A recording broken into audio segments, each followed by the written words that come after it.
ছোট হুজুরটা আমার সাথে ছিল, ওই যে রফিকুল ইসলাম মাদানি। আমার বলছে, হামজা ভাই, আমারে প্রথমে রিমান্ডে নিয়ে রাত 12:30টার দিকে নিয়ে গেছে হাতির ছিলে। আমারে নিয়ে পুরা উলঙ্গ করে একটা সিগারেট হাতে ধরিয়ে দিল।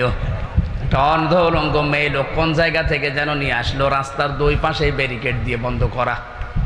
এ অর্ধ উলঙ্গ মেয়ে লোকটা আমার পাশে দাঁড় করিয়ে ছবি তুলছে আর বলছে, এটা সকালে ছেড়ে দেব, দেশের মানুষ বুঝবে যে হুজুর কেমন।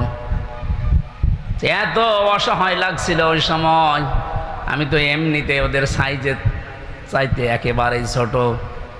আল্লাহ তুমি সব দেখেছো, আমারে যেভাবে ওরা অপমান করেছে ওকেও এইভাবে করো। আমার মনে হয় আল্লাহ কারেন্টের মতো ওর দোয়া কবুল করেছে।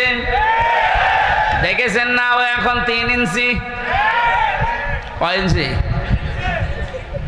সারা দুনিয়া এখন জানো, ওর নাম অনেকে জানে না।